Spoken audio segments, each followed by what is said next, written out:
Jadi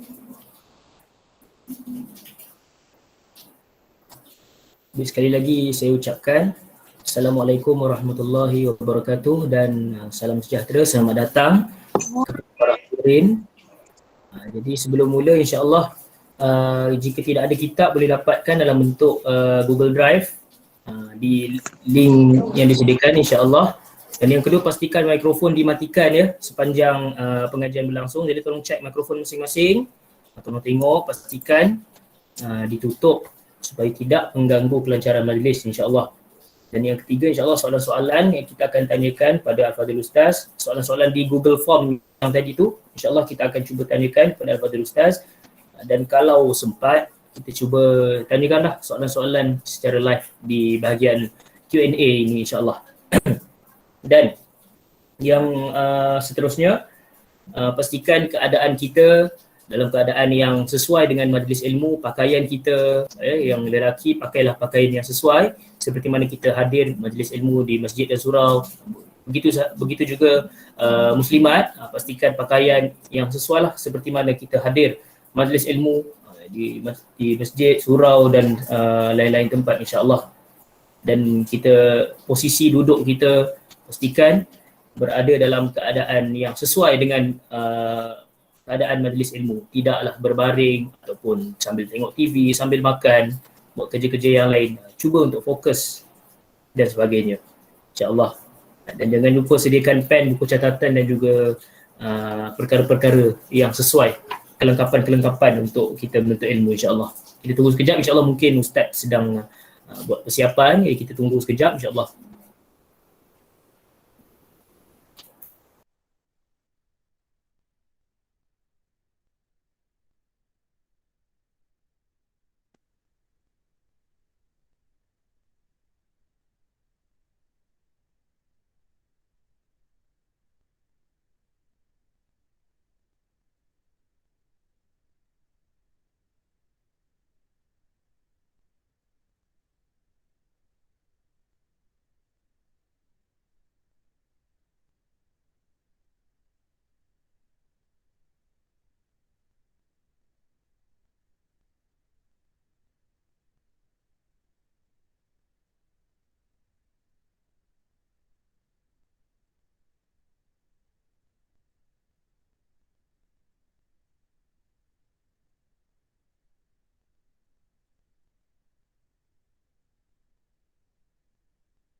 Okey, baik.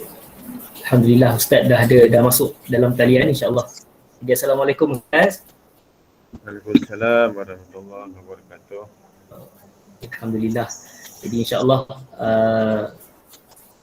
sebelum mula majlis, kita buka majlis kita pada malam ini dengan bacaan Ummul Kitab Al-Fatihah. A'udzubillahi minasyaitonir rajim. Bismillahirrahmanirrahim.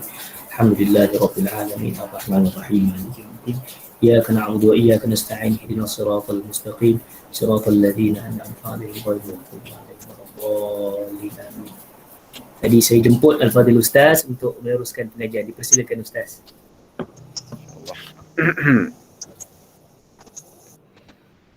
Bismillahirrahmanirrahim. Alhamdulillahi Rabbil Alamin. Wassalatu wassalamu ala ashrafil anbiya'i wal mursalin. Wa ala alihi wa sahbihi ajma'in.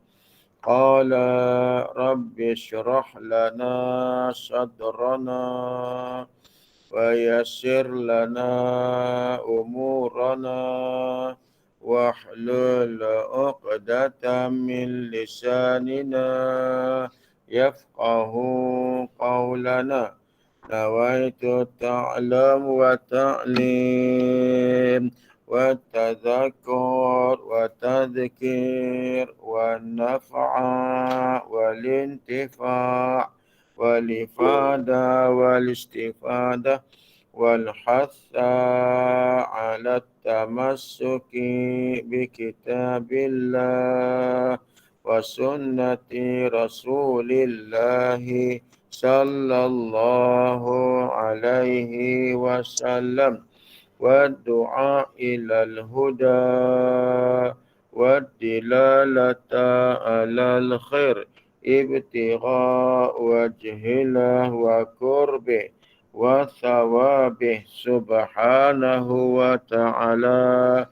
Subhanallah walhamdulillah wa la ilaha illallah wallahu akbar wa la hawla wa la quwwata illa billahil aliyyil azim. Qala musannifu rahimahullahu ta'ala wa nafa'ana bi'ulumihi fid daraini amin.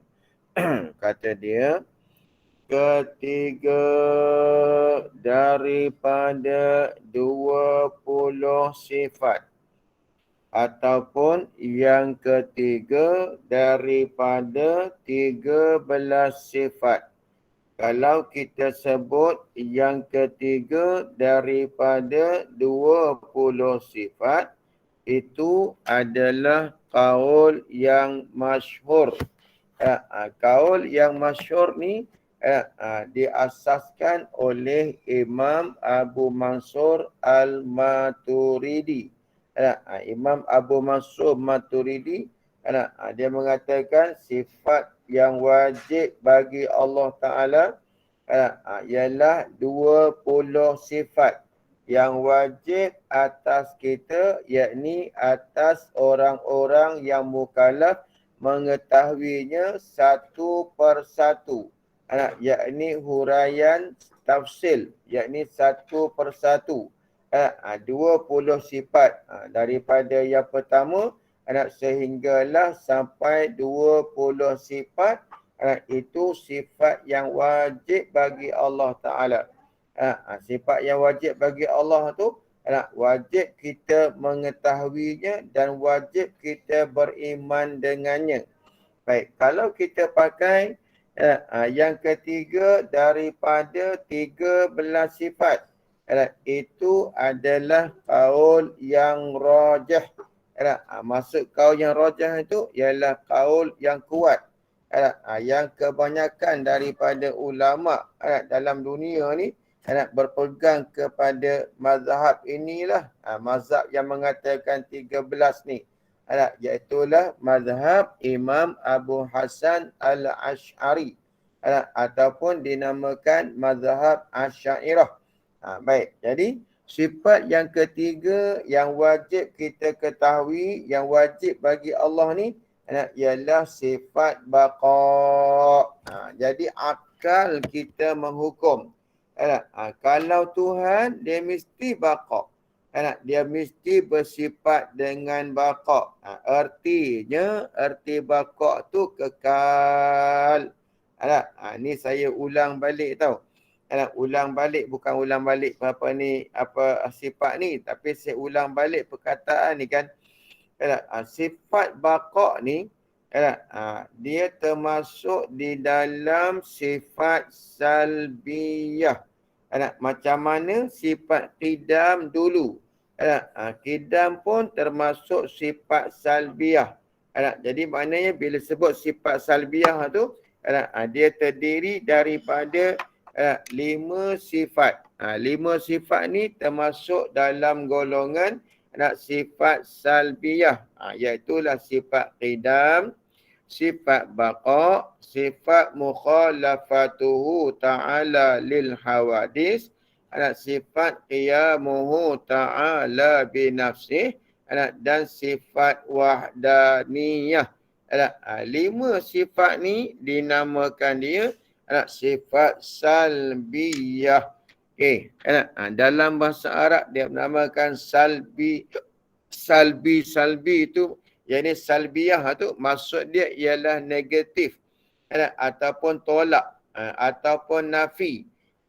Sebab itulah di dalam sifat salbiyah yang 5 tu dia mengandungi makna menafikan sifat yang tidak layak bagi Allah Subhanahu wa taala. Jadi kelima sifat salbiyah tu qidam, baqa, mukhalafatuhu ta'ala lil hawadis, qiyamuhu ta'ala bi nafsih, dan wahdaniyah.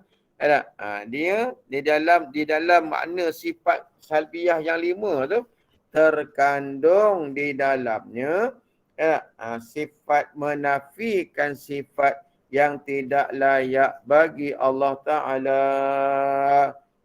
Macam contohnya dulu kita sebut qidam.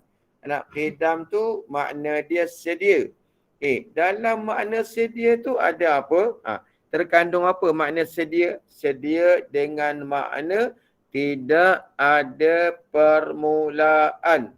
Jadi ada permulaan tu lah sifat yang tak layak bagi Allah. Jadi kita nafikan sifat yang tak layak bagi Allah tu, kita nafikan dengan kita letak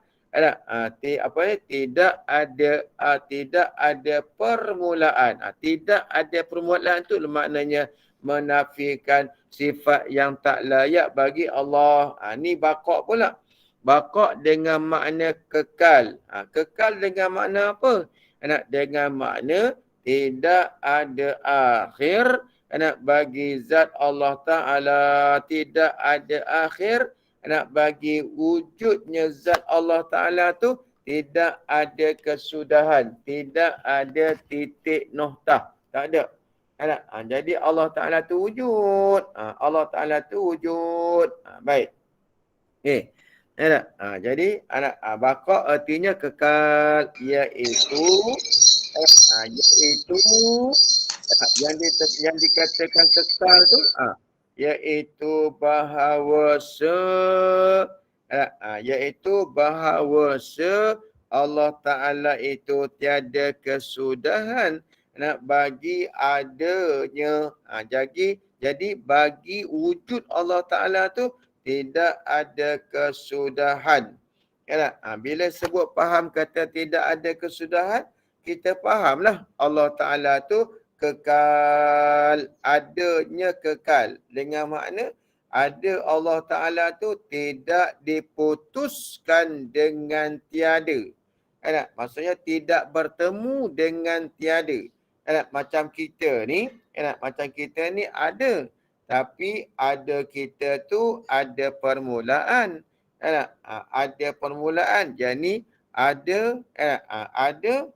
ada kita tu dengan dijadikan. Ada kita tu dengan dijadikan. Baik. Kemudian ada kita ni pula akan bertemu dengan hilang, dengan mati, dengan tiada. Bila dah mati, tiadalah. Itu kita bertemu macam tu tuan-tuan sekalian tak? Jadi ada kita ni tak kekal. Sebab itulah kita ni tak dinamakan kekal. Kita ni ada, tapi ada kita tu ada kesudahan. Baik. Ya, jadi tiada kesalahan baginya, bagi adanya, bagi ada zat Allah Subhanahu Wa Taala. Jadi kekal. Okey, mustahil lawannya. Boleh kita baca macam ni, pun boleh juga nak baca macam ni. Dan bermula lawannya, lawan bagi baqa. Atau bermula lawannya, lawan bagi kekal. Mustahil, tak terima pada akal kita. Tidak terima pada akal kita yang Allah Ta'ala tu boleh mati ataupun akan mati. Tak terima pada akal kita. Artinya, baik, apa dia lawan yang mustahil bagi baqa' tu? Iaitu fana. Fana tu maksudnya binasa. Binasa artinya matilah. Binasa, wujud Allah Ta'ala tu binasa. Maksud binasa tu hilang ataupun binasa tu dengan mana mati. Wujud Allah Ta'ala tu tak wujud, jadi tak wujud pula dah. Jadi itu maknanya itu namanya mustahil, tak terima pada akal kita yang Allah Ta'ala tu fana zatnya ataupun fana sifat wujudnya, tuan-tuan sekalian. Okey, artinya binasa. Dan dalil baqa' Allah Ta'ala, ni kan, kenapa tuan-tuan kitab, pengarang kitab Tauhid sifat 20 ni khususnya ya, kalau yang bukan sifat 20 tu kan, dia tidak ada letak macam ni tau. Kalau kita tengok dalam kitab-kitab yang bukan berdasar kepada sifat 20 lah, dia tak sebut dalil. Dia tak sebut dalil. Jadi tuan-tuan, dalam kitab sifat 20 ni, dia mesti iringkan dengan dalil. Kenapa dia mesti iringkan dengan dalil? Tiap-tiap satu pegangan yang wajib pun tuan kitab tu sebut. Macam ni sebut baqa'. Baqa' tu sifat yang wajib bagi Allah Ta'ala. Yang mustahil pun dia sebut juga. Iaitu apa? Fana. Fana tu mustahil atas zat Allah Ta'ala. Kemudian didatangkan dalil. Kenapa tiga-tiga ni seiring dan sejalan di dalam kitab Tauhid sifat 20 ni? Kerana ketiga-tiga tu adalah wajib kita kena ketahui dan wajib kita kena beriman dengannya. Okey. Sifat baqa' tu wajib kita tahu. Yang Allah Ta'ala tu bersifat dengan baqa'. Bila kita dah tahu, wajib kita masukkan dalam hati. Yakni kita beriman dengannya pula. Sebab tu dalam kitab lain dia sebut macam kitab Misbahul Munir ataupun dalam kitab Faridatul Faraid. Dia kata sifat baqa' tu wajib bagi Allah dan wajib atas tiap-tiap mukallaf mengetahuinya. Tapi dalam kitab Faridah dia tak sebut wajib beriman.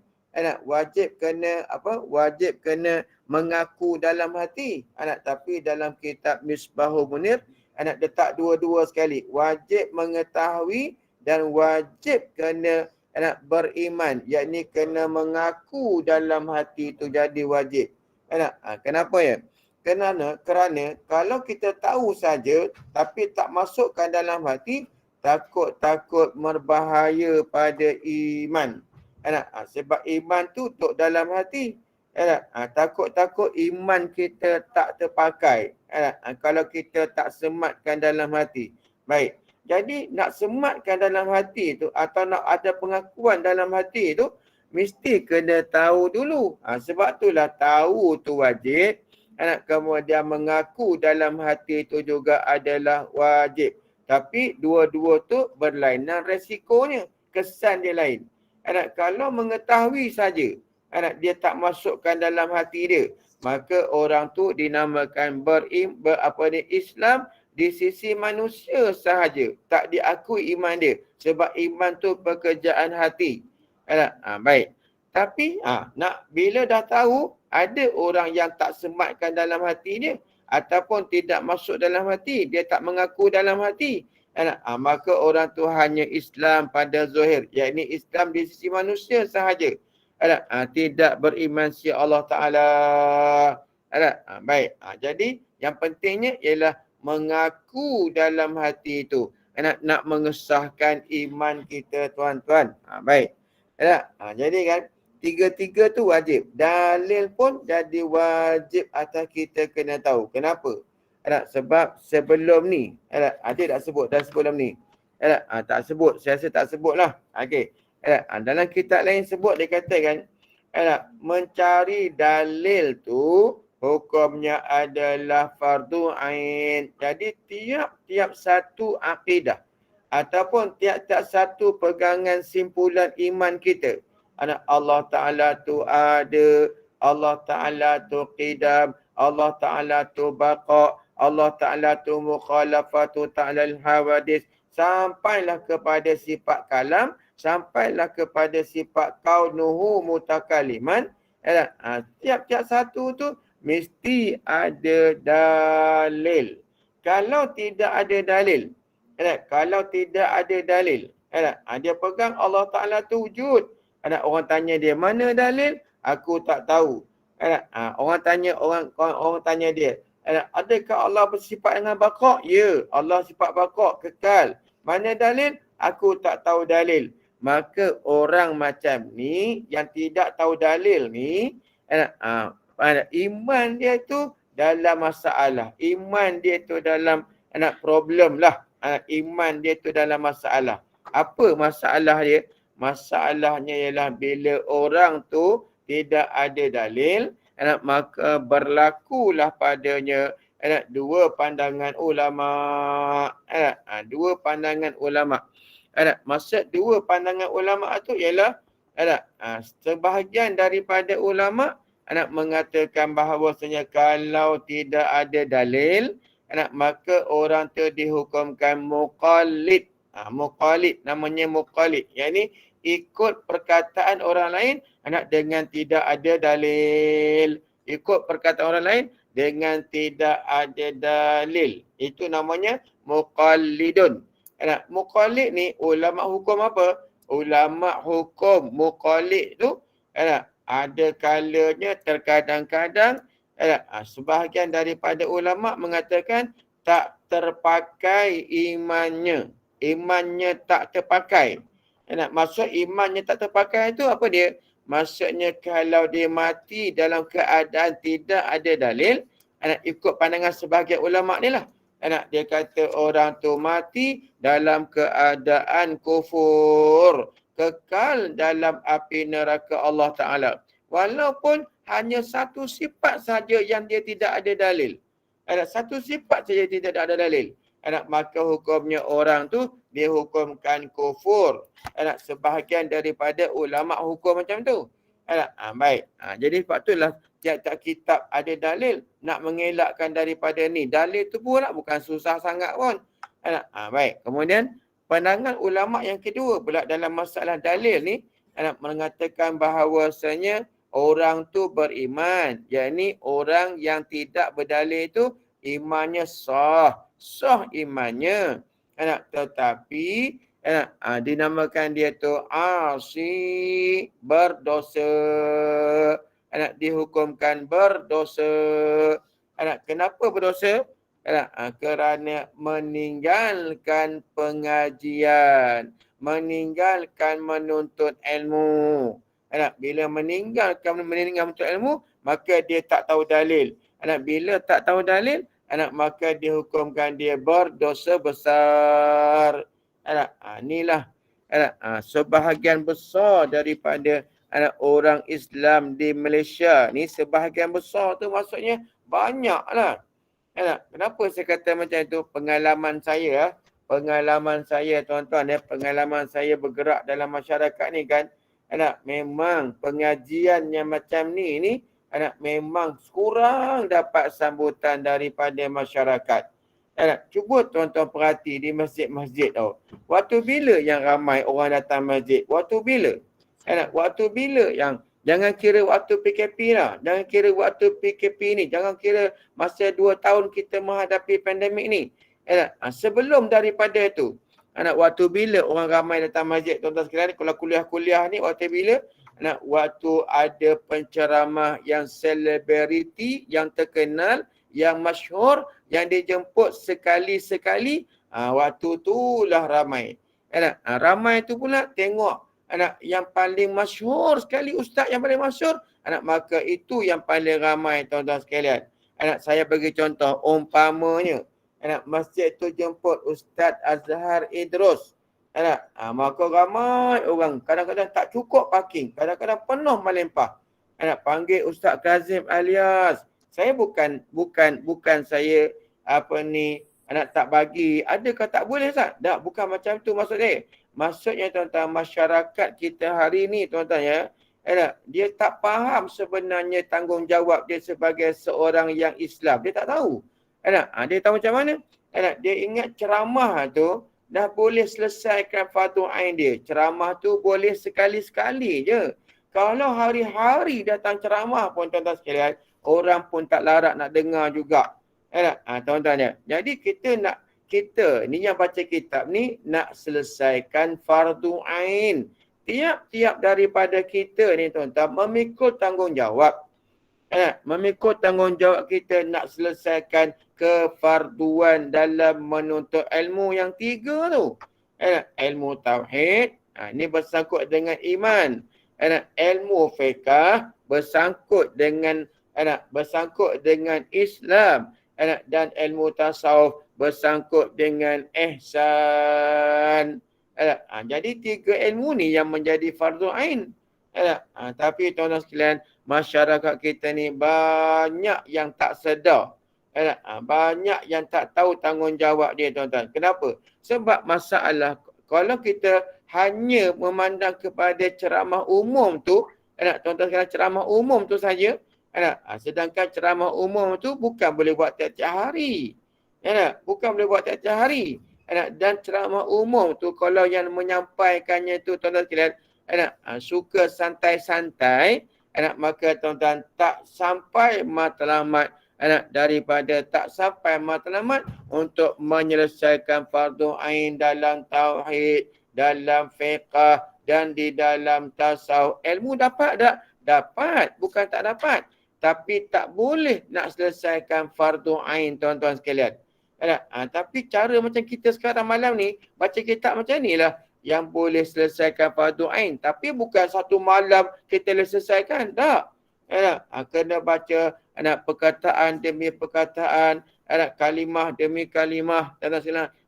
Barulah namanya dapat menyelesaikan fardu ain. Jaga baik-baik tu. Jadi tuan-tuan, sebab tu lah dia kata, kenapa berdosa kalau orang tidak ada dalil ni? Kalau pakai kaul yang pertama tadi, tak terpakai iman terus. Iman terus tak terpakai. Mati dalam keadaan kufur, na'udzubillah. Itu sebahagian daripada ulama' kata macam tu. Sebahagian daripada ulama' pula dia kata apa? Beriman. Orang tu beriman, dia kata mukmin. Tetapi mukmin yang asi, mukmin yang berdosa kalau tidak tahu dalil.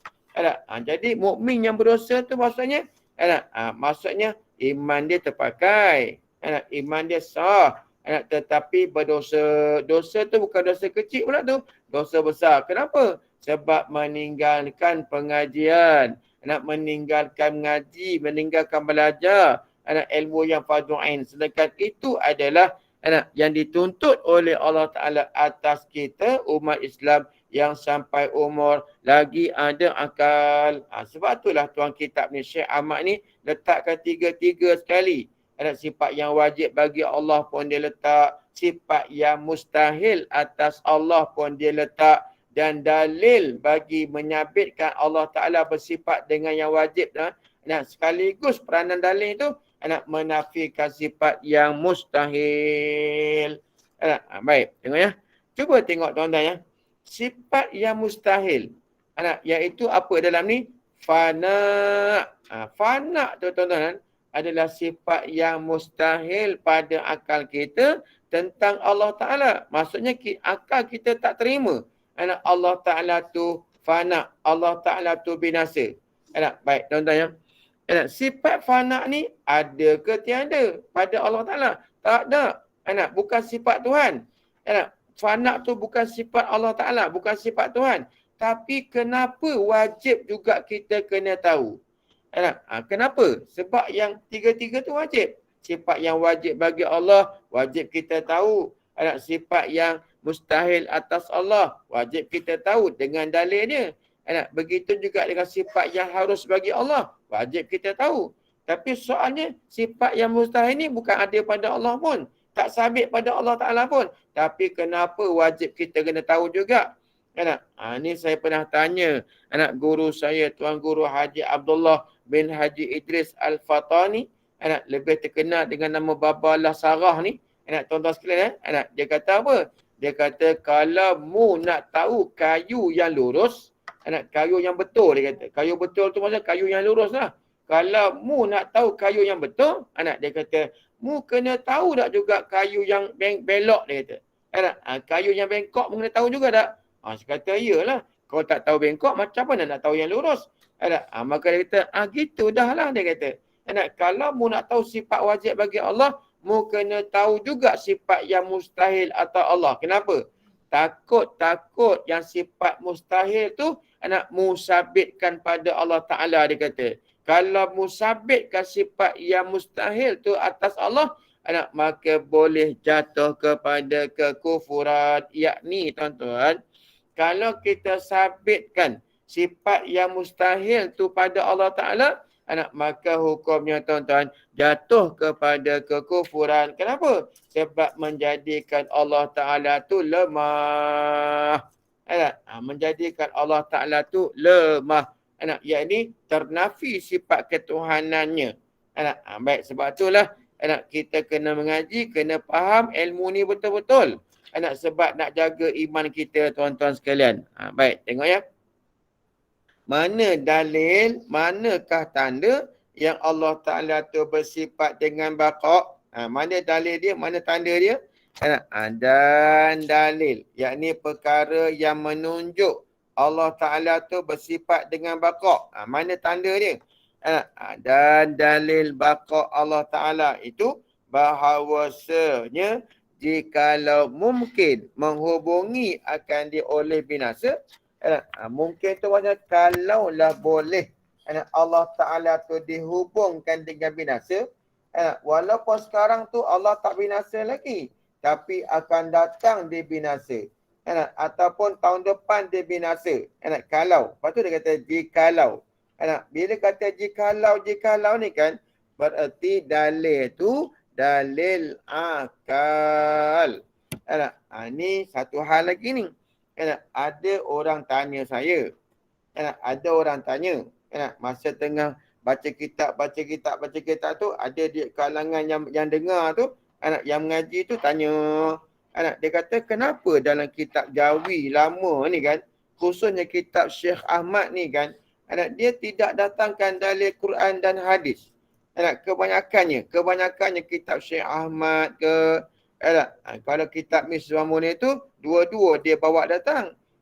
Dalil Quran dan hadis pun ada, kadang-kadang Quran, kadang-kadang hadis. Dia datang itu dan dalil akal. Kenapa dalam kitab Syekh Ahmad ni tuan-tuan ya, dia tak datangkan dengan dalil Quran dan dalil hadis. Dia hanya datangkan dalil akal saja. Maka tuan-tuan, saya nak tanyalah tuan-tuan dalam ni kan. Kalau dapat jawab, jawablah. Tak apalah, kalau tak jawab pun tak apalah. Di antara dalil Quran dan hadis dengan dalil akal, mana yang lebih kuat? Mana yang lebih kuat? Tuan-tuan sekalian, ramai di kalangan kita bila ada soalan macam tu, maka mereka mengatakan dalil Quran dan hadis lah yang paling kuat. Tapi saya jawabkan tuan-tuan dalil akal itulah yang paling kuat berbanding dengan dalil Quran dan dalil hadis. Kenapa? Kerana tuan-tuan, berdalil ni hukumnya apa? Berdalil ni hukumnya wajib. Berdalil tentang akidah ni hukumnya wajib. Okey? Adakah kita manusia ni, umat Islam ni, adakah umat Islam secara umum ni mampu nak mencari dalil dengan Quran dan hadis? Jawapannya tuan-tuan, hampir kata kita kebanyakan daripada orang Islam pada hari ini tidak mampu nak berdalil dengan Quran dan hadis. Kenapa? Sebab kita bukan orang yang mahir dalam bidang Quran, dalam bidang hadis. Bahkan bukan kata bidang Quran dan hadis, bidang bahasa Arab pun kita tak mampu. Bahkan tuan-tuan sekalian, bukan nak kata orang awam, bahkan tuan-tuan sekalian di kalangan ustaz, di kalangan asatizah pun ramai juga tuan-tuan sekalian yang tidak mampu nak mencari dalil dengan Quran dan hadis. Tak mampu tuan-tuan sekalian. Kenapa tak mampu ni? Sebab kita ni tuan-tuan, zaman kita ni saya tanya, zaman kita ni tuan, zaman kita pada hari ni ada tak satu ulama dalam Malaysia ni yang dia tu mampu dalam mencari dalil dalam Quran tu sendiri, ataupun dia tu mahir dalam bidang Quran. Saya rasa di Malaysia ni tak ada tuan-tuan. Saya rasa tak ada dalam Malaysia ni, tak ada orang yang mahir dalam bidang Quran walaupun dia mufti. Bukan nak merendahkan mufti tak. Tapi itulah akhir zaman ni tuan-tuan. Akhir zaman ni kan dah tidak ada dah orang yang mahir dalam bidang Quran. Sebab itulah minta maaf lah. Minta maaf tuan-tuan sekalian. Minta maaf si kata ni apa? Minta maaf ni. Nak kita ni tuan-tuan nak kena hati-hati tau. Zaman kita ni kan banyak orang suka pengajian tentang Quran ni. Sebab itulah dulu-dulu tak ada. Sekarang ni baru ada. Apa dia panggil apa? Tadabbur Quran lah. Lepas tu tazakur Quran lah. Dia buat pengajian. Namanya tadabbur Quran. Namanya tazakur Quran. Tuan-tuan sekalian. Bila dengar-dengar tuan-tuan, bila dengar-dengar tazakur, tadabbur tuan-tuan, saya dengar tuan, Allahu Akbar. Satu ayat dengan satu ayat yang lain bercanggah tuan-tuan, dihuraikan oleh ustaz tu bercanggah-canggah tuan-tuan. Dia bercanggah-canggah, kadang-kadang bersalahan. Yang ini kata macam ni, yang ni dia kata macam ni pula. Bercanggah-canggah di antara dua ayat Quran tu, bercanggah-canggah tuan-tuan sekalian. Bukan dua ayat, banyak ayat jadi bercanggah-canggah tuan-tuan. Kenapa? Sebab kita tak mahir. Sebab tu kena hati-hati. Sebab itulah kata guru saya, guru kami kata, nak cari ilmu fiqh dalam kitab fiqh. Bukan boleh cari dalam kitab hadis atau dalam kitab tafsir. Nak cari ilmu tauhid, cari dalam kitab tauhid yang ulama sudah siap buat. Bukan cari dalam Quran, bukan cari dalam hadis. Kenapa? Sebab kita bukan pakar, bukan mahir dalam bidang Quran dan dalam bidang hadis tu tuan-tuan. Jadi hati-hatilah. Jadi bila sebut sini ni, jikalau. Bila kata jikalau, bermakna itu adalah dalil akal. Bukan dalil dalil naqli. Dalil naqli itu dalil yang kita pindahkan, ambil Quran, ambil hadis. Baik, kita pakai dalil akal lah. Janganlah kita nak fikir dalil Quran dan hadis tu. Sebab akal ni pun dah mengesahkan kita punya iman. Ada dalil pakai akal yang Tuhan bagi ni. Baik. Okay. Jikalau mungkin, kalaulah boleh menghubungi akan Allah Ta'ala tu oleh binasa. Kalaulah wujud Allah Ta'ala tu boleh binasa. Walaupun sekarang tak binasa, tapi akan datang dia binasa. Apa jadi kalau boleh macam tu? Macam kita. Sekarang ni kita tak binasa lagi. Tapi akan datang binasa. Apa akan jadi? Nescaya adalah ia Allah Ta'ala tu setengah daripada mumkinat. Setengah daripada benda mungkin. Pasal apa? Tengok ya tuan-tuan ya. Sebab itulah bila kita ngaji tauhid ni tuan-tuan ya, tiap-tiap daripada istilah mumkinat. Satu istilah. Kemudian wajibat. Mustahilat. Jadi ketiga-tiga perkataan ni wajibat, mustahilat, ataupun jaizat, ataupun mumkinat. Tiga-tiga ni mudah dalam bahasa kita katakan sifat yang wajib, sifat yang mustahil dan sifat yang harus. Okey, bagi Allah Ta'ala kan. Tiap-tiap satu tu.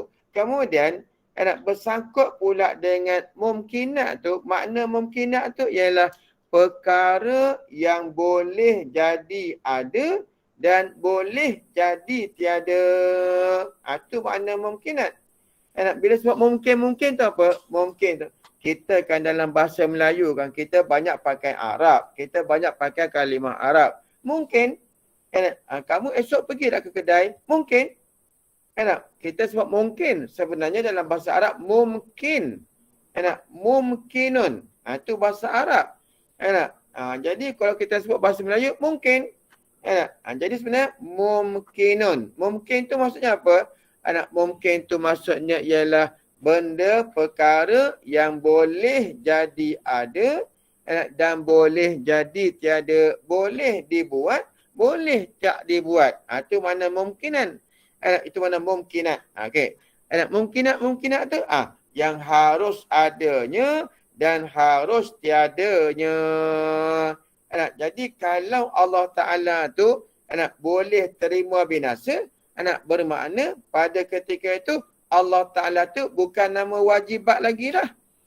Bukan nama wajib lagi dah. Bukan wajiban wujud lagi dah. Dinamakan harus saja wujud Allah Ta'ala. Bila kata harus wujud, maka dinamakan dia mungkin. Namakan dia mungkin. Okay. Maka, tengok. Tiada ia yang sedia. Bila dinamakan dia tu mungkin, mungkinat, benda yang boleh ada, boleh tiada, maka jadilah pada ketika itu tidaklah dia bersifat dengan sedia. Tak bersifat dengan kidam lah dia. Pasal apa tak sifat dengan kidam? Sebab kidam tu makna sedia. Sedia dengan mana tidak ada permulaan. Tapi bila Allah Ta'ala tu boleh dihubungkan dengan tiada, boleh mati, zat dia tu boleh hilang, maka nama dia mungkin. Bila nama dia mungkin, tiap-tiap mungkin tak boleh kita nak kata dia sedia macam kita. Kita ni mungkin ni. Pasal apa kata mungkin? Sebab ada kita ni dijadikan. Kemudian kita ni boleh dimatikan, boleh dihilangkan. Bila kita boleh dimatikan dan ada kita ni ada permulaan, maka tak dinamakan kita tu sedia ataupun tak dinamakan kita tu qidam. Tak boleh. Qidam tu mana sedia ada, mana sedia yang tidak dijadikan. Tapi bila Allah Ta'ala tu bersifat macam tu, yang ni bersifat harus ada, harus tiada ni, maka dinamakan dia tu tidak sedia. Tak sedia. Mana tak sedia tu mana ada permulaan lah. Sebab bila kata benda harus, mungkin ada dia tu mesti kena jadi. Baru dia ada. Kalau tidak tak boleh. Kalau tidak dia tak ada. Okey. Dan iaitu mana ni? Iaitu tiada Allah tu bersifat dengan sedia tu mustahil. Setengah. Iaitu maksudnya mustahil. Dan iaitu tiada bersifat Allah tu dengan sedia. Ataupun tiada ia sedia. Iaitu mustahil. Tak terima pada akal kita yang Allah Ta'ala tu tak sedia. Bila kata Allah tu tak sedia, maknanya Allah Ta'ala tu kena buat, kena jadi. Ada dia tu kena buat. Jadi bila kata kena buat, berarti ada yang kuasa lebih daripada dia lagi. Bila ada yang kuasa lebih daripada dia lagi, maka dia tak boleh lah ngaku dia Tuhan. Sebab ada yang kuasa pada dia lagi kan. Jadi mustahil. Pasal apa mustahil? Kenapa kita tak boleh terima yang Allah Ta'ala tu tak bersifat dengan sedia? Kerana telah sabit dah. Dalil dulu dah sabit dah Allah Ta'ala tu sedia. Dalam bab kidam, dalam bab kidam dulu kita dah bahas dah. Bahawasanya Allah Ta'ala tu bersifat dengan sedia, dengan dalil. Kalaulah Allah Ta'ala tu tak kidam, dengan mana dia tu baharu, tak sedia, maka dia berhajat kepada membaharukan dia. Bila dia berhajat kepada yang membaharukan dia, maka bukan Tuhan lah dia. Pasal apa? Sebab Tuhan ni dia bersifat apa? Bila sebut Tuhan tu apa dia? Istighna, terkaya. Bila kata terkaya, maksud terkaya tu apa? Tak berhajat kepada yang lain. Ni tak berhajat. Jadi jelas-jelas dalam akidah kita Ahlussunnah wal Jamaah ni kan, Allah Ta'ala tu tak ada hajat. Allah Ta'ala tu tidak ada maksud, tidak ada tujuan. Yang tu saya dah bagi tahu dah dulu-dulu dah bagi tahu dah. Sebab itulah saya kadang-kadang terkejut juga tuan-tuan. Bila ada ceramah-ceramah, bila ada dalam khutbah Jumaat pun kadang-kadang saya dengar juga. Tokoh tu kata tujuan Allah buat kita ni. Anda kata Allah Ta'ala ada tujuan pula. Padahalnya dalam akidah Ahlussunnah wal Jamaah jelas-jelas dalam akidah Ahlussunnah wal Jamaah mengatakan yang Allah Ta'ala tu laisa lahul gharad. Laisa lahul gharad. Tiada bagi Allah Ta'ala tu tujuan. Tak boleh kata Tuhan tu ada tujuan. Tapi ramai ustaz-ustaz kita kata tujuan Allah Ta'ala buat undang-undang ni, tujuan Allah Ta'ala buat syariat ni. Seolah-olah Tuhan tu ada perkara yang mendorong dia untuk melakukan undang-undang syariat ni tuan-tuan sekalian. Nak ambil faedah pula lagi. Nak ambil manfaat lagi pula. Padahalnya kalau Tuhan tu ambil manfaat, berarti Tuhan tu tak kaya lah dia. Sebab dia berhajat tuan-tuan sekalian. Macam contoh ayat yang saya baca. Apa ni? Wa ma khalaqtul jinna wal insa illa liya'budun. Tidak aku jadikan jin dan manusia melainkan supaya, macam minggu lepas kan, supaya tu nampak Tuhan tu ada tujuan. Bukan lam tu lam, bukan lam ilat, bukan lam dengan makna supaya. Lam tu kita dah bincang dulu, lam lil hikmah, lam lil ghayah dan lam lil sayrurah. Jadi sebab tu kerana telah sabit sedianya. Jadi sedia dengan mana apa? Sedia dengan mana wujud dia tidak ada permulaan. Baik, tak ada permulaan dengan mana apa? Tak ada kena jadilah. Kalau kena jadi, mana ada permulaan. Jadi zat Allah Ta'ala tu wujud dia tidak ada permulaan. Yakni tidak dijadikan. Tidak kena jadi. Macam tu. Kalau kena jadi bukan Tuhan lah. Dia berhajatlah kepada yang menjadikan dia. Okey, maka sabitlah bakoknya. Bila kata mustahil Allah Ta'ala tu, mustahil Allah Ta'ala tu tak sedia. Mustahil Tuhan tu tak sedia. Dengan mana dia tu ada mula jadinya, mustahil. Maka sabitlah bakoknya. Bila Tuhan tu sedia, maka sabitlah bakoknya. Bakoknya subhanahu wa ta'ala. Kalau kita nak ambil dalil Quran, boleh tak? Boleh juga. Dalam Quran kata macam mana? Wa yabqa wajhu rabbika dzul jalali wal ikram. Wa yabqa wajhu rabbika dzul jalali wal ikram. Itu dalil Qurannya. Tapi memada dah dalil tu dengan dalil akal. Kalau kita nak ambil dalil Quran, boleh juga dalam bab ni. Mana dalil dia? Dalil dia ialah wa yabqa dan kekallah wajhu. Wajhu dengan makna zat. Wajhu kalau waktu tuan-tuan ya. Quran ni kan tuan-tuan wajib tak kita takwil wajib.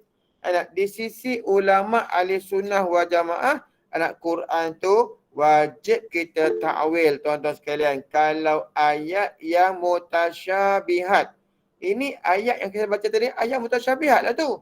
Ayat yang kesamaran, makna dia tak jelas.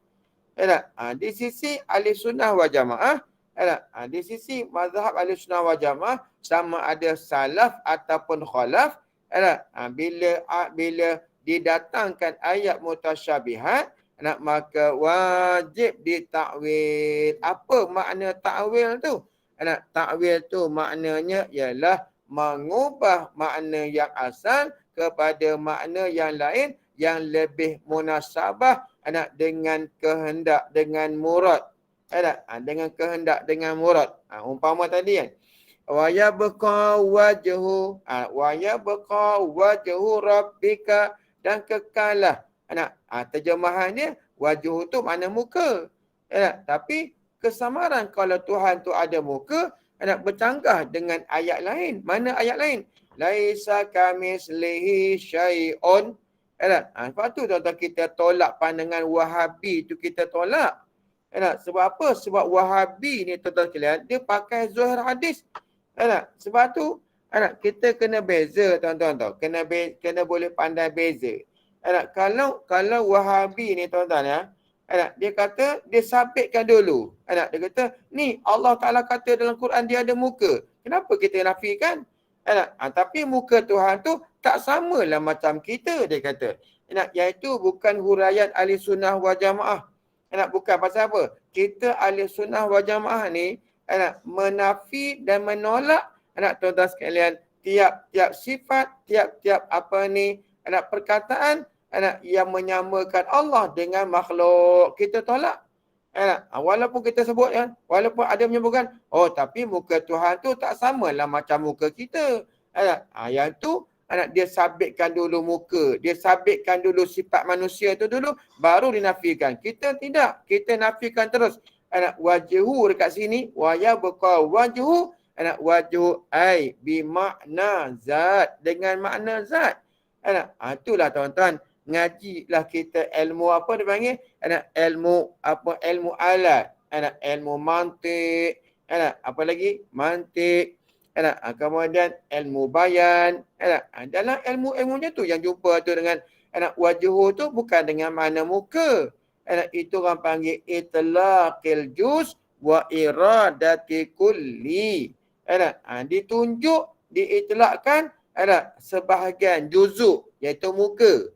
Tapi yang dia kendaki dengan makna muka tu kul. Makna kul tu apa dia? Zat. Bukan makna muka tu mana muka yang ada hidung, ada mata, ada mulut tu, bukan. Kalau kata macam tu, berarti Allah Ta'ala tu tuan-tuan menyama dengan makhluk. Bila sama dengan makhluk, bercanggah pula dengan ayat Allah Ta'ala. Laisa kamislihi syai'un. Satu ayat yang bercanggahnya. Yang kedua pula dalam surah apa? Qul huwallahu ahad, Allahus samad, lam yalid wa lam yulad wa lam yakul lahu kufuwan ahad. Bercanggah pula dengan yang tu. Sebab itulah Ahlussunnah wal Jamaah akidahnya terselamat kita tuan-tuan. Jadi waya beqa wajud dengan waya beqa zatuhu, dan kekallah oleh zatnya. Itu mana takwil. Takwil. Nanti saya bahagikan nanti masalah ni dalam sifat yang keempat nanti ni, iaitu lah mukhalafatuhu ta'ala lil hawadis. Jadi ulama-ulama kita Ahlussunnah wal Jamaah ni dia jaga umat, dia jaga orang ramai, dia jaga orang awam. Ulama Wahabi ni tidak. Ulama Wahabi ni dia terus sabitkan Tuhan tu bertangan lah. Yadullah, yadu tu tangan dia kata. Sedangkan tuan-tuan ya, di sisi ulama salaf tak ada ulama yang pegang kata tuan-tuan sekalian yang Allah Ta'ala tu bertangan ke, bermuka ke, tak ada sekali-kali. Kalau ulama salaf ni, bila datang ayat yang mutasyabihat macam ni, mereka diam dan mereka tak hurai. Sahabat-sahabat sekalian, sahabat-sahabat Rasulullah ni, bila turun ayat macam tu, mereka beriman dengan ayat tu, tapi mereka tak bahas. Mereka tak bincang, mereka tak sebut. Kalau yadullah fawqa aidihim. Yadun bermakna yadun. Tak boleh diubah dengan makna tangan, tak boleh. Sebab tu di sisi ulama salaf tuan-tuan sekalian, haram diterjemahkan ayat perkataan yang mutasyabihat di dalam bahasa lain daripada Arab. Yadun kekal dengan makna yadun, serah makna tu pada Allah Ta'ala. Itu cara ulama salaf. Ulama salaf banyak tafwid, mana menyerahkan makna-makna tu kepada Allah Subhanahu Wa Ta'ala. Jadi tuan-tuan, kita nak ambil, ini masalah dalil tadi ni kan. Jadi nak ambil dalil Quran, ayat dia ialah wa yabqa wajhu rabbika zul jalali wal ikram. Jadi mana dalil dia? Wa yabqa, daripada perkataan baqiya yabqa, baqaan, baqiya yabqa, baqaan. Baqa dengan mana apa? Kekal. Kekal dengan mana apa? Kekal dengan mana tidak ada titik nokta, tidak ada apa ni, tidak ada hujung bagi kewujudan Allah Ta'ala. Jadi Allah Ta'ala sentiasa wujud. Wujud. Baik. Kemudian kata dia, yang keempatnya, mukhalafatuhu ta'ala lil hawadis. Sifat yang keempat ni masuk di dalam bahagian sifat salbiah yang ketiga.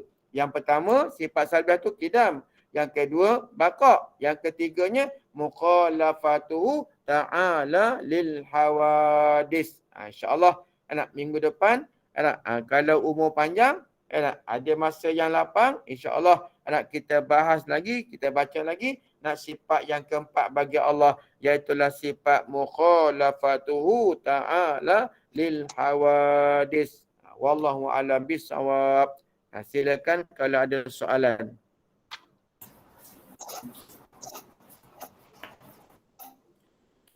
Terima kasih Silakan. kepada Al-Fadhil Ustaz untuk kajian pada malam ini. Soalan yang pertama Ustaz. Di soalan yang pertama, Assalamualaikum Ustaz. Jika kita amalan fardu yang lama yang kita dah buat tetapi timbul syak itu, contohnya niat makmum. Contohnya aku dah niat tak makmum waktu tu. Dah niat ke tidak? Jadi timbul syak. Jadi kita nak ambil yang mana Ustaz? Dah niat ke ataupun tidak? Mohon penjelasan daripada Ustaz. Baik. Ini dalam masalah kita ambil contoh dalam ni, dia contohkan makmum. Maksudnya ibadat tu ibadat solat lah. Okey. Tiap-tiap ibadat solat yang kita datang syak. Datang syak, aku dah niat makmum ke tidak? Dah niat makmum ke tidak? Maka pegang perkataan, sebab dah melakukan ibadat ni, maka hendaklah kita pegang sudah niat, kecuali kecuali apabila syak pada niat. Berbeza tau. Syak pada niat makmum atau tidak lain. Ini syak pada niat. Contohnya, aku dah niat ke belum? Aku dah niat ke belum tadi sembahyang tadi? Aku niat ke tak? Aku niat ke tak? Ni dah habis sembahyang dah ni. Contohnya dia dah sembahyang Zuhur dah. Sembahyang Zuhur dah selesai dah. Pukul 4 tadi ni, Zuhur tadi, dia dah buat tadi, pukul 1:30 dah buat dah. Lepas tu pukul 4 tu dia nak pergi masjid, nak sembahyang asar pula, nak tunggu sembahyang asar pula. Terdatang syak dia. Tadi Zuhur tadi aku niat ke tidak? Aku niat ke tidak?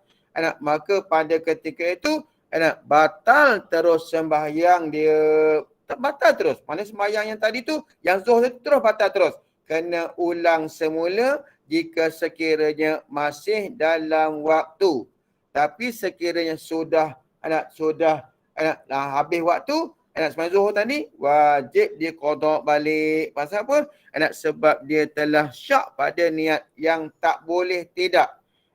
Sedangkan kalau masalah niat makmum ataupun niat imam, yang tu kalau kita dah buat, maka ulama kata, ambillah yang sudah niat, abaikan yang tak niat. Macam tu.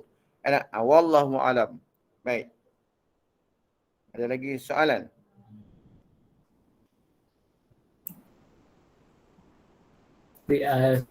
Soalan yang kedua, Assalamualaikum Ustaz. Soalan ini agak jarang didengari tetapi tahu. Saya juga ingin tahu. Jadi soalannya, apa boleh jika seseorang yang bukan mahram follow ajnabi ataupun ajnabi di Instagram?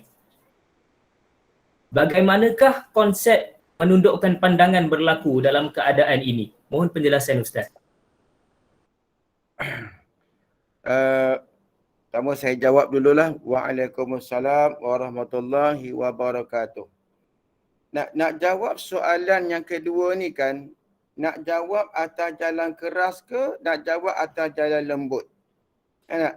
Bagi saya tuan-tuan ya, bagi saya lah dalam masalah ni kan, inilah puncanya pada zaman kita ni ya, inilah punca besarnya, berlakunya perkara-perkara yang orang panggil yang fahsyak. Permulaan kepada zina, permulaan kepada perkara-perkara yang akan membawa kepada percampuran lelaki dan perempuan. Inilah puncanya.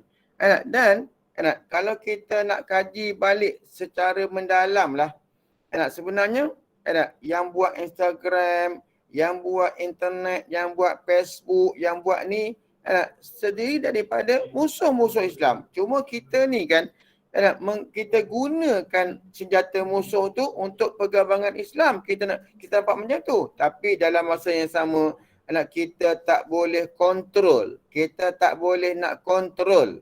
Perkara macam ni kita tak boleh nak kontrol. Sebab itulah tuan-tuan, jelah kalau boleh kontrol alhamdulillah. Kalau kita boleh kawal, boleh alhamdulillah. Tapi dalam masalah ni, soalan dia bagaimana kita nak follow ajnabiyah. Maksudnya laki-laki ikut perempuan, perempuan ikut lelaki. Dan inilah puncanya kadang-kadang berlakunya daripada mata turun ke hati, daripada hati turun ke taman bunga, daripada taman bunga pergi hospital. Pasal apa? Beranak. Na'udzubillah. Kadang-kadang buang anak. Inilah punca dia. Banyak berlaku macam tu punca dia, tuan-tuan sekalian. Saya nak kata gini je. Kalau boleh dikawal, silakan. Kalau tak boleh kawal, tolong jangan. Sebab tu saya tidak ada apa-apa dalam Instagram ke, Facebook ke, saya tak ada.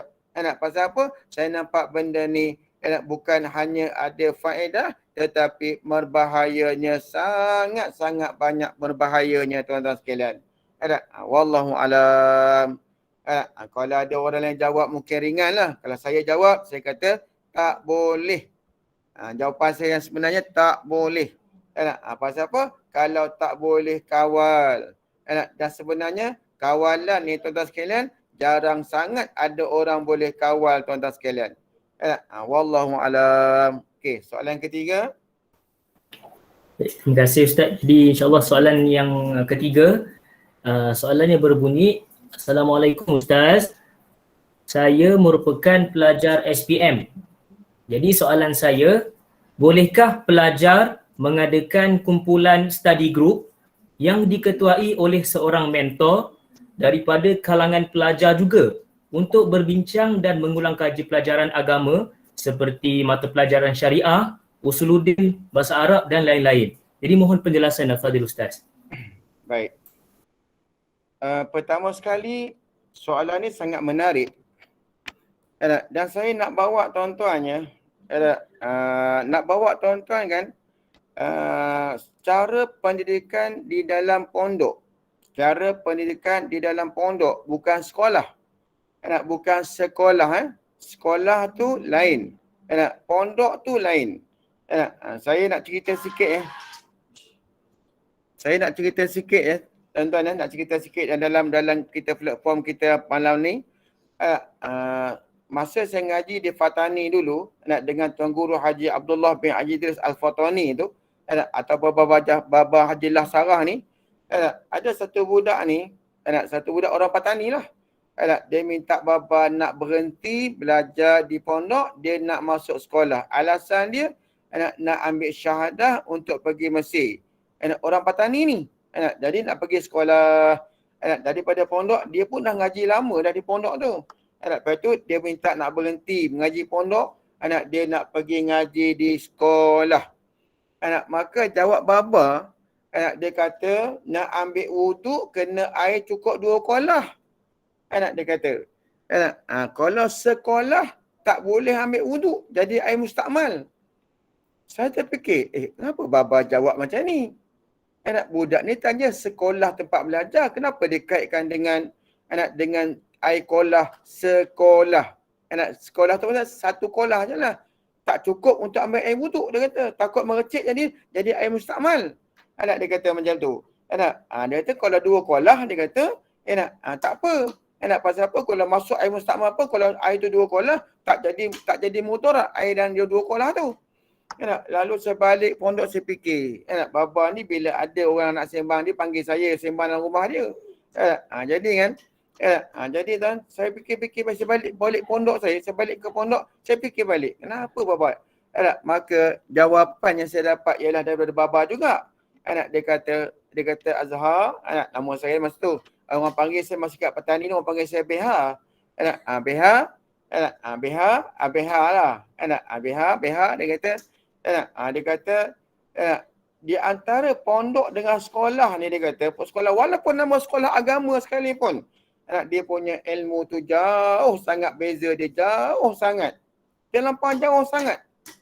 Bukan saya nak menidakkan kemanfaatan sekolah tu, tak. Tapi jauh sangat perbezaan dia. Cuba tengok ya. Tengok ya.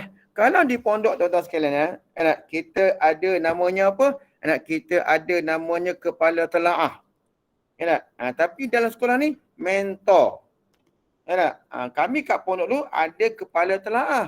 Maksudnya kepala telaah tu orang yang lama-lama, yang dah pandai, dah boleh baca kitab, ada buka kitab, kita tumpang dia. Kita ngaji dengan dia. Pasal dia adalah amanah daripada guru untuk mengajar pula. Maknanya mana-mana kitab yang kita tak sempat tu, kita pergi jumpa budak ni lah. Jumpa panggil kepala telaah ni. Baik. Dalam pondok ni tak ada orang perempuan.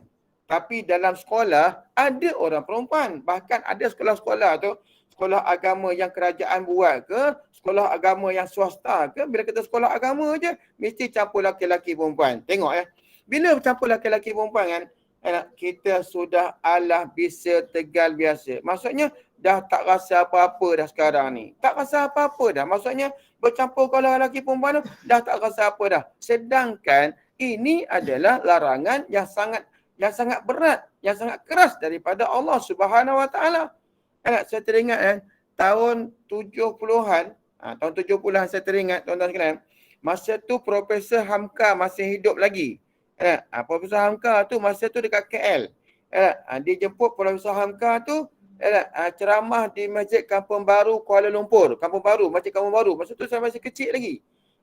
Tapi saya ingat yang bawa saya tu, saya teringat Profesor Hamka kata apa? Dia kata laki-laki tu ibarat minyak petrol, bukan, diibaratkan api, dia kata. Laki-laki tu ibarat api. Perempuan tu diibaratkan minyak petrol, dia kata. Bila dia dekatkan apa jadi? Maka akan meletuplah, akan terbakarlah, dia kata. Baik. Dalam sekarang ni kan, dalam ni, kalau nak berbincang pun, mesti kena ada adab. Jangan berlaku percampuran, berdekat-dekatan.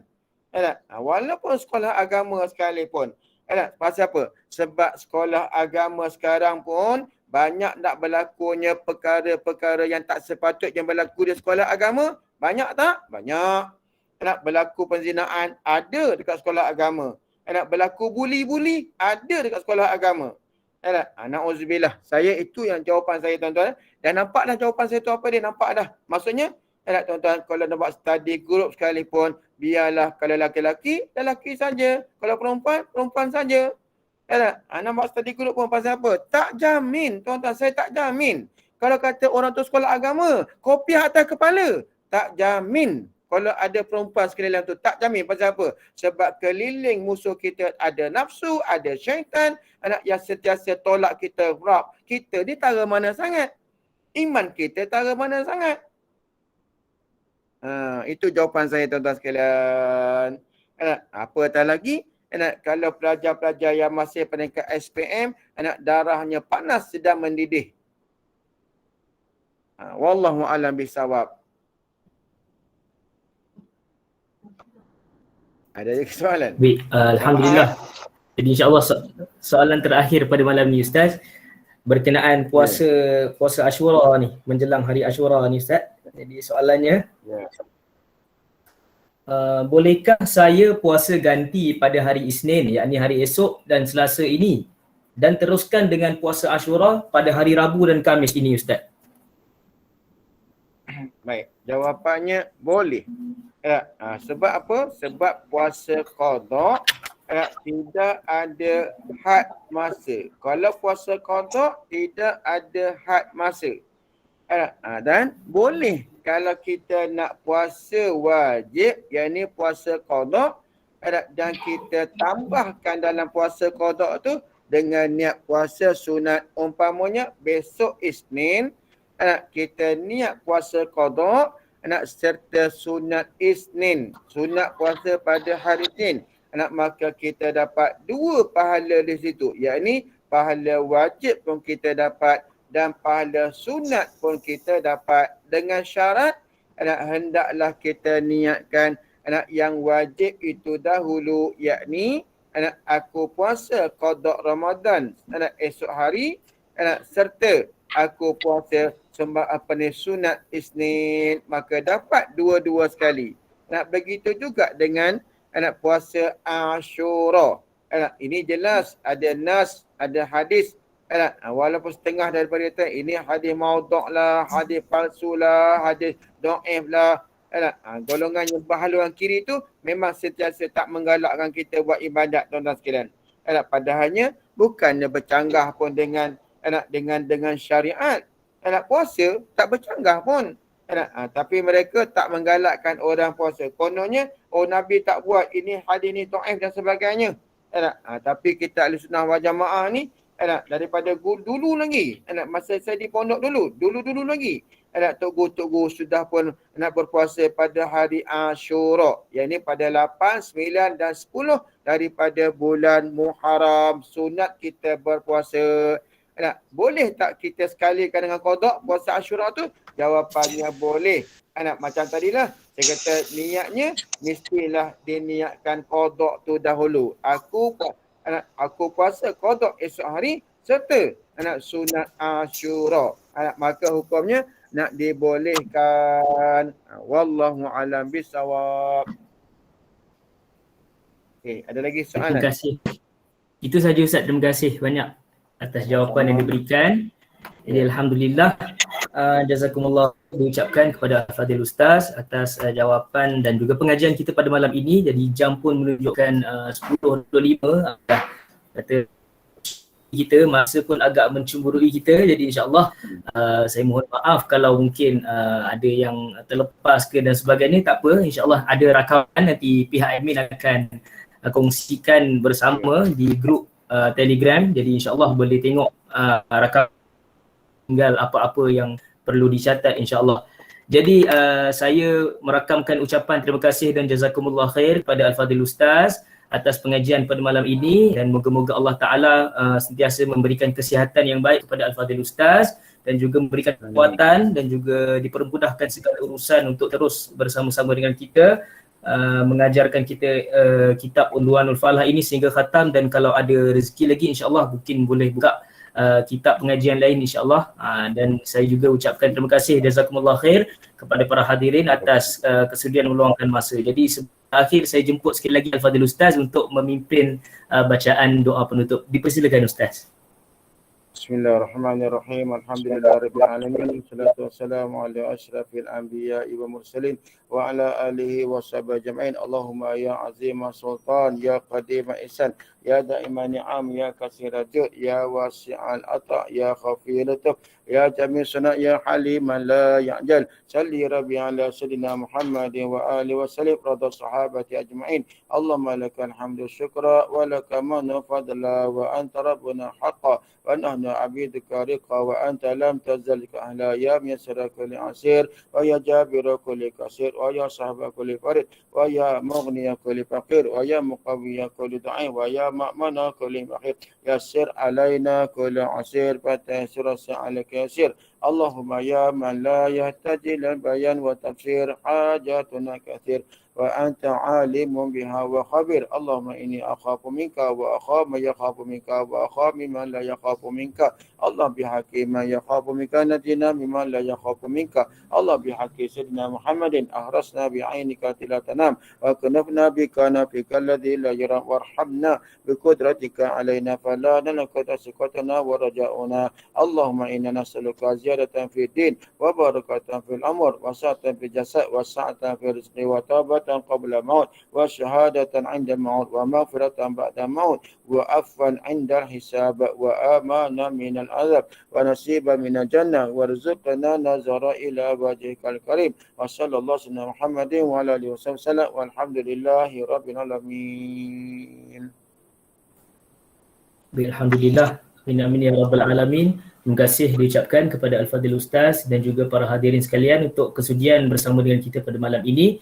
Jadi sebelum berakhir pengumuman untuk hari esok, insya-Allah hari esok seperti biasa pada pagi jam 7 pagi kita akan mulakan dengan pengajian kitab Bidayatul Hidayah siri ke-40 bersama dengan Ustaz Faris Rosli. Jadi link akan dibuka pada jam 6.30 pagi untuk bacaan Wirdul Latif dan juga Surah Yasin. Jadi boleh masuk insya-Allah untuk bacaan Wirdul Latif dan juga Surah Yasin pada 6.30 pagi, dan kita teruskan dengan pengajian kitab Bidayatul Hidayah pada jam 7 pagi esok insya-Allah. Dan pada malam esok 9.30 malam kita akan bersama sekali lagi dengan Al-Fadhil Ustaz Adnin Al-Kulimi, Kepala Mutalaah Pondok Pak Teh, di Kepala Mutalaah Pondok Pak Teh, insya-Allah bersama dengan beliau untuk pengajian kitab Asas I'tiqad pada malam esok insya-Allah. Jadi saya mewakili pihak penganjur mohon maaf kalau ada salah dan silap sepanjang mengendalikan majlis pada malam ini. Dimohon maaf sangat-sangat. Jadi insya-Allah rakaman akan dikongsikan pada hari esok sekitar jam 10 ke 11 pagi untuk kita sama-sama tonton semula dan mungkin ambil perkara-perkara yang penting yang kita tertinggal insya-Allah.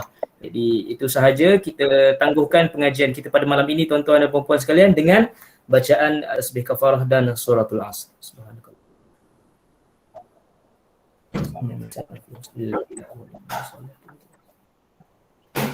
Sekian, salam hormat, selamat malam, wabillahi taufiq wal hidayah. Wassalamualaikum warahmatullahi wabarakatuh. Waalaikumsalam warahmatullahi wabarakatuh.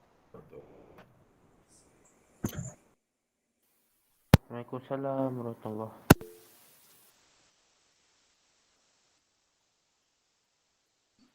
Jazakallah khair Ustaz dan admin.